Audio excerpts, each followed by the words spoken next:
가까우면서도 멀리 있는 남미의 작은 국가 콜롬비아에서 한국과 프로젝트가 진행 중이라고 하는데요. 한국과 피를 나눈 혈맹인 콜롬비아에선 한국이 유행의 중심에 있다고 합니다. 대통령부터 거제에 이르기까지 전 콜롬비아 국민이 한국에 미쳐 있다고 해도 과언이 아니라고 하는데요. 수천 킬로미터 떨어진 남미의 국가가 왜 한국에 몰두하는지 지금부터 그 이유에 대해 자세히 설명해 드리겠습니다. 대한민국 외국인의 입에서 나온 단어에 많은 이들이 충격을 받았습니다. 전통 있는 행사인 보고타 국제도서전의 주빈국으로서 대한민국이 선정되었기 때문입니다. 콜롬비아에서 열리는 국제도서전은 단순히 책을 소개하는 자리가 아니라 주빈국으로 초청받은 국가의 문화를 한 번에 소개하는 자리로 이번 대한민국이 선정된 것은 이례적인 경우라 할 수 있는데요. 콜롬비아에 있는 보고타 도서관의 관장인 엘리케 곤잘레스 비자는 한국을 선정한 이유에 대해 한국의 문화는 세계를 지배하고 있고 이는 콜롬비아라고 해서 예외가 아니라고 밝혔는데요. 세계를 휩쓰는 한국 문화의 저력을 알고 싶다는 이유였다고 합니다. 실제로 코로나 직후 열린 보고타 국제도서전에서 한국 문화를 체험하고자 하는 이들이 폭주했다고 하는데요. 한국 문화를 체험할 수 있는 전시장에는 사람들이 몰려 통제 인원이 통제하는데 애를 먹었다고 하는 한편 K-팝 뮤직비디오와 K-팝 상품을 구매할 수 있는 곳은 예약표를 끊어 열 만큼 사람이 몰려 기존 준비한 수량이 일책 없이 동날 정도로 폭발적인 인기를 누렸다고 합니다. 한국 도서 역시 콜롬비아인들의 사랑을 받으며 성황리의 행사가 마무리되었다고 하는데요. 특히 한국어로 된 서적을 한국어로 읽는 콜롬비아인들이 생각보다 많아 행사 관계자들이 기분 좋은 충격을 받았다고 합니다.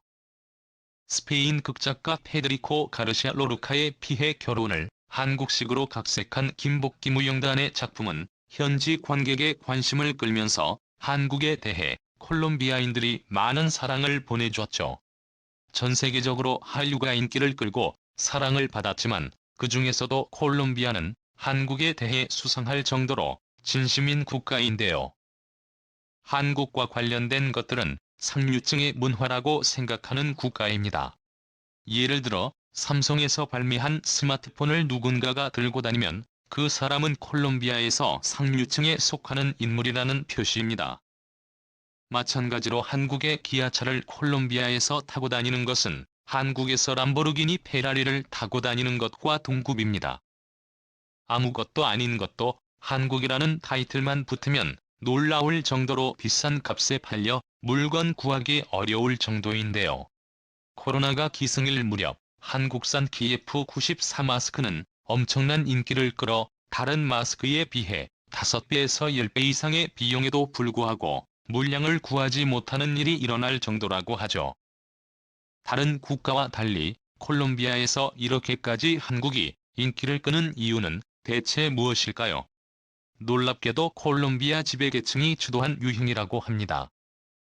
과거 6.25 전쟁 당시 한국에게 지원군을 보낸 콜롬비아는 한국과 혈맹관계를 유지할 정도로 깊은 사이를 유지하고 있는데요. 전쟁에 참마 아무것도 없던 한국이 세계 선진국 대열에 합류하는 것을 본 콜롬비아 지배층이 충격을 받았다고 합니다.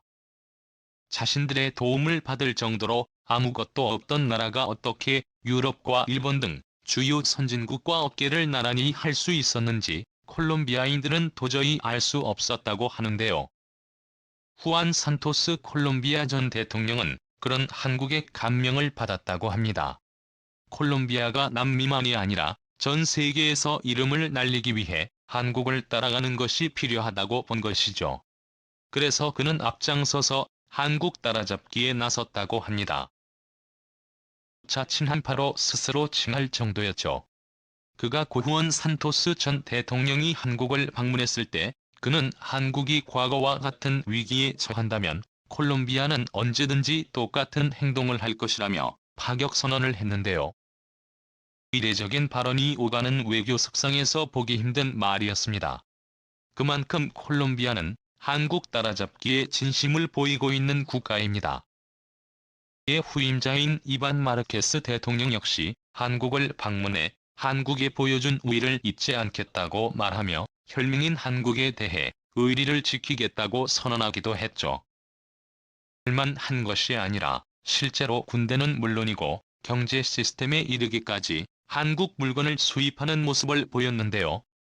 최근 콜롬비아는 한국 항공우주산업에서 생산하는 경공기업기 FA-50을 훈련기로 선적했습니다. 40년 넘게 운영하던 훈련기인 A-37B해 대체기를 쳤던 콜롬비아는 이탈리아 알레니아 에르마키에서 만든 M346을 주요 후보로 두고 이탈리아와의 협상을 하던 중 돌연 후보 기체를 바꿨는데요. 콜롬비아 정부는 물론이고 공군에서 한국의 FA-50을 쓰고 싶다고 강력하게 주장했기 때문에 이루어진 결정이라고 합니다. 20mm 기관포를 달았고 공대공 공대지 미사일과 폭탄을 실을 수 있는 FA-50은 동기제 성능으로는 탁월한 제공 능력을 보여주는데요. 기존에 진행되던 거래도 뒤엎을 정도로 콜롬비아는 한국 무기를 진심으로 원한 것이죠. 한국은 FA-50 외에도 함대함 미사일인 혜성을 수출하기도 했으며 해군에서 퇴역한 안녕함과 익산함을 콜롬비아에 공유하기도 했습니다. 과거 콜롬비아가 한국에게 지원군을 보내준 것에 대한 은혜라고는 하지만 콜롬비아에서 강력하게 한국 무기를 원했다고 해서 성사된 공유라고 하죠. 이외에도 콜롬비아는 육군 사관학교 생도들에게 태권도를 의무적으로 배우도록 교육 시스템을 마련했는데요. 기존 콜롬비아 육사 생도들은 가라데 교사를 일본에서 초청해 가라데를 기본 소양 교육으로 배워야 했습니다. 그런데 한국에 감화된 산토스 전 대통령 시절부터 가라데 대신 한국의 태권도를 육사 생도에게 보급하면서 한국 태권도 교관이 콜롬비아 육사 생도들에게 태권도를 가르쳤습니다.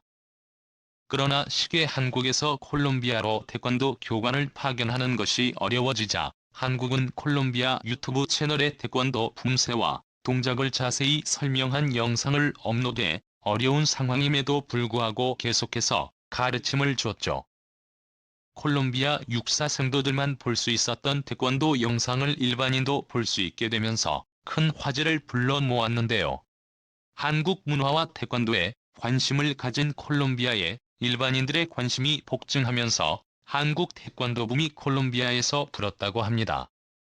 그 밖에 콜롬비아 정부는 한국 특전사 부대를 초청 한국에 발전된 군사기술을 수입하고자 콜롬비아 정부는 특별 프로그램을 계획할 정도라고 하는데요.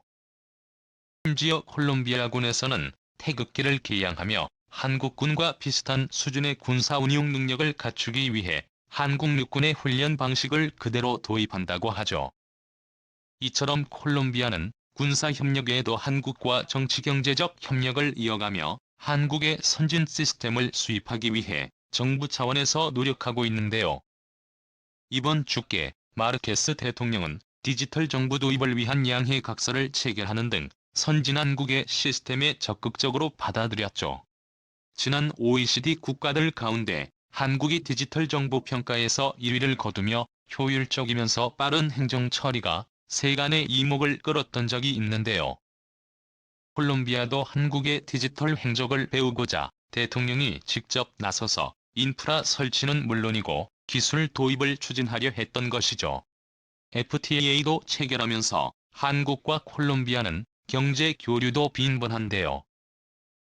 아이폰과 자동차 부품 승용차를 도입한 콜롬비아에서는 한국산 제품을 이용해 자국에서 자동차 산업을 발전하는 등 제조업 선진국으로 발돋움하기 위한 노력을 거듭하고 있습니다.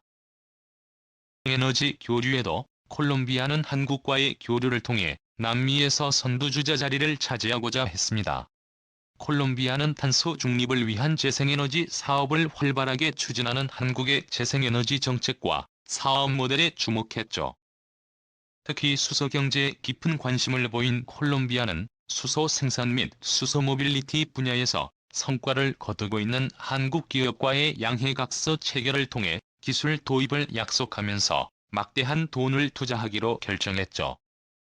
과거 한국과 유사한 경험을 지닌 콜롬비아가 가장 어려운 순간에 한국을 위해 피를 흘린 이들 콜롬비아인들은 수십 년이 흐른 뒤에도 한국과 발맞춰 행동하는 등 선진국이 되기에 한국을 따라가고 있는데요. 콜롬비아에서 벌어지고 있는 한국 따라잡기 운동이 계속해서 좋은 성과를 거두길 기원하며 남미 지역에서 선풍적인 인기를 끌고 있는 한국의 영향력이 앞으로도 계속 이어지길 바라겠습니다. 승인 주셔서 감사합니다.